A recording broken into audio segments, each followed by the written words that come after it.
Good morning to a brand new day. Time to learn and games to play.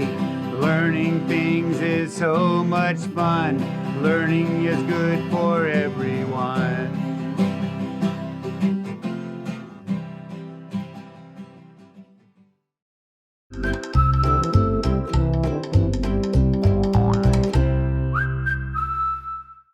Hello, early learners. It's me, Mrs. Readwright. I wanted to welcome you back to the art room.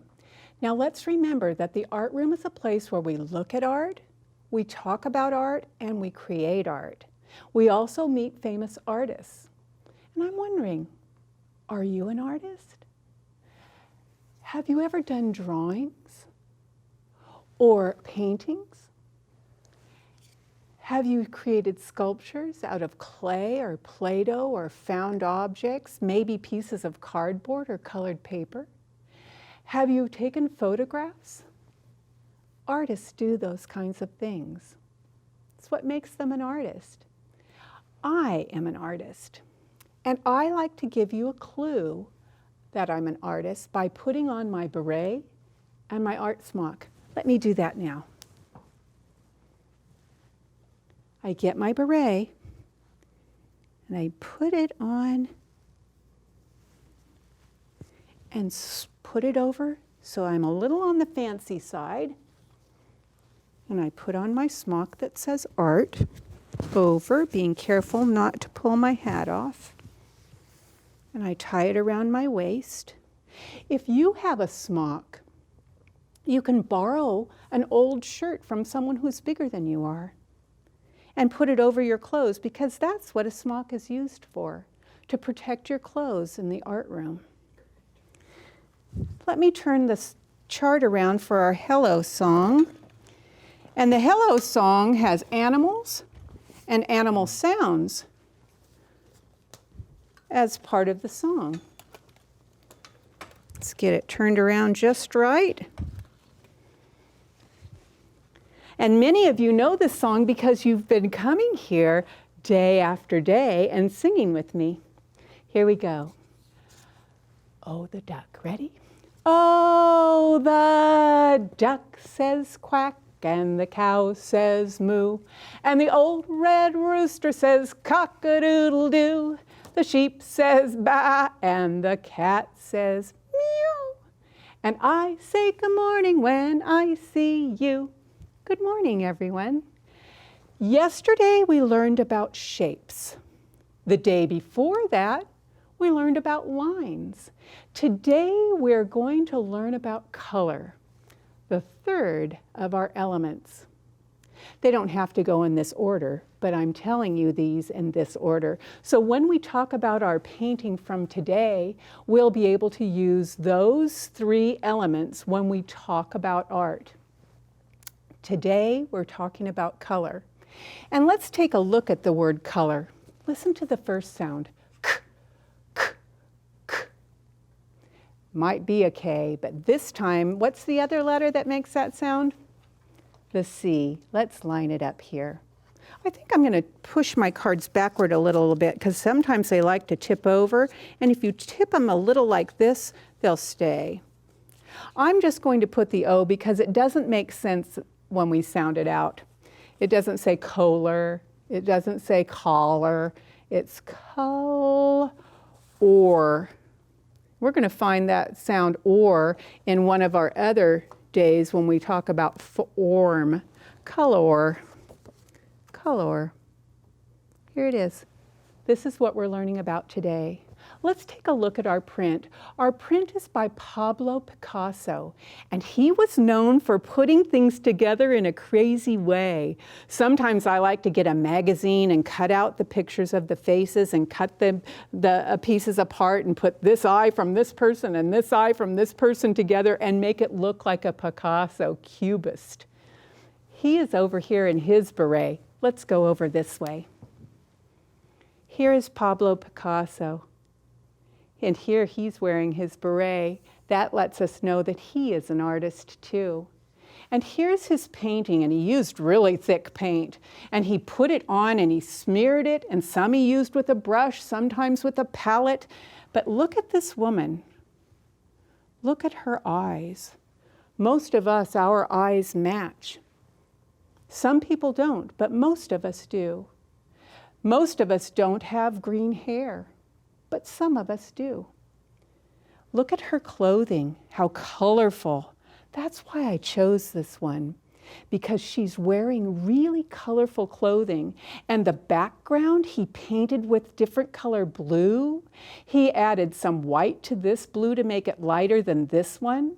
And look at this big black part. That's another part of her hair, but he didn't make it green like this. And her eyebrows are green. Take a look. Where do you see the element of line? Vertical lines. Do you see it? Do you see in her clothing where there are vertical lines? Let me show you. Is this where you were looking? Great. There's red and yellow. Let's say the pattern. Red, yellow, red, yellow, red, yellow, red, yellow. Because a pattern repeats itself. We could even clap it. We could say red, yellow, red, yellow, red, yellow. And she has these big pieces on her shoulder. And if you were looking up close, it kind of looks like fur. And then she has polka dots here. Those are broken lines. Look at these curve lines. Look at her chin. Is that a straight line or a curved line? You know all about this because we talked about line on Monday. Look at her red beret. Kind of like mine, with a little knot on the top. They have that knot so she can pull it off and set it down. Let's see if there's a shape that you see. Oh, I see a circle.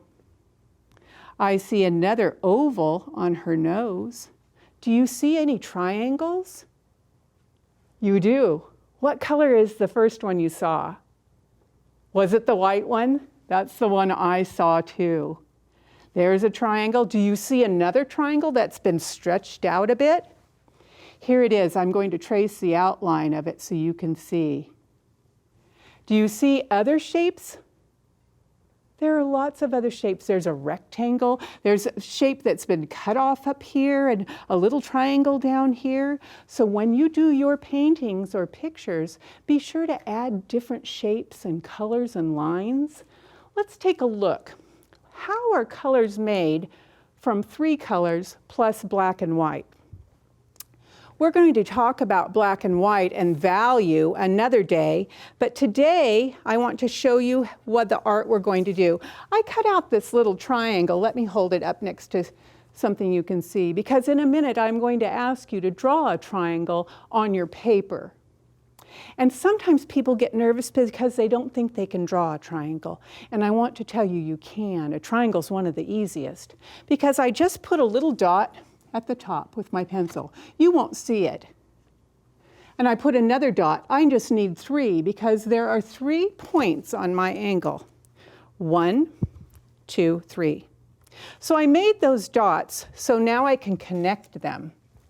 Just like a capital A, I'll start at the top because we always start our letters at the top. We always start our letters at the top.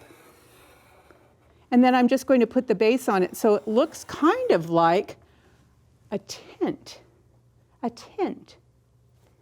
Now, I brought a little cup because I want to draw 3 circles. So if you have a cup you want to trace and you ask your family if you can use it, great. Otherwise, just make your own circle. I just wanted mine to be big. So I'm going to put it right on this corner and draw around it. If you need someone else to hold your cup while you draw it, ask someone if they'll hold it while you draw it, because sometimes they try and get away from you. Let me draw around my 3rd one. Now, we're ready to do our primary colors. Let me get my pastels. You could use crayons if that's what you have. They just don't blend together as easily as the oil pastels. Let me start at the top with red. I'm going to go around the outside so you can see, and then I'll press hard and color it in. Make it so filled in. The second color we're going to use is a primary color, and it's yellow. So get your yellow crayon if you're doing this project with me, and go around your circle and fill it in. And the last one is blue. Red, yellow, and blue are our primary colors. All other colors can be made from these three, and you can make tints and shades using black and white, and we'll talk about that on another day. There they are. Those are our primary colors. I think I'll put P next to them so I remember. I'm going to do it quickly so I can go on to the next colors. P, P, P. In between these two, I'm going to draw another circle. In between these two, I'm going to draw another circle. And in between these two, I'm going to draw another circle.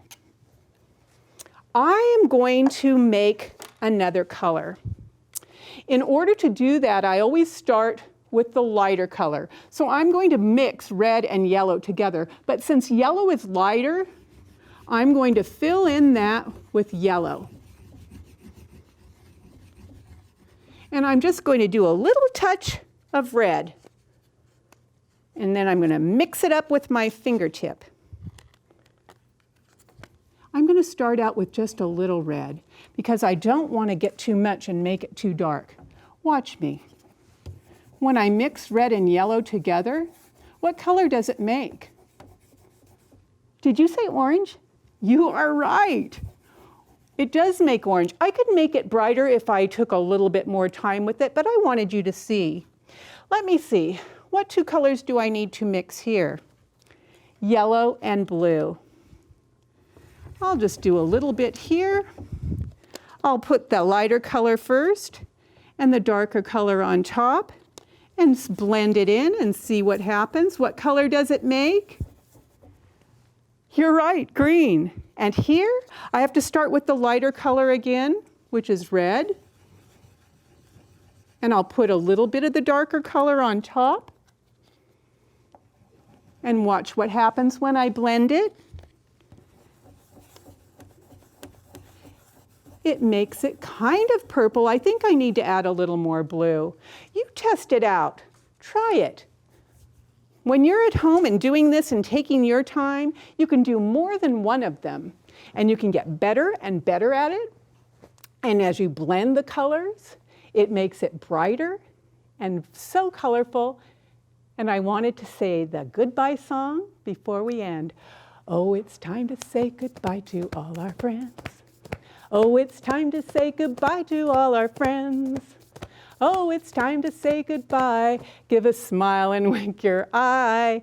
Oh, it's time to say goodbye to all our friends. Tomorrow, bring paper and pastels, or if you have crayons, crayons. Boys and girls, I'm so glad you joined me today for the color lesson. Goodbye.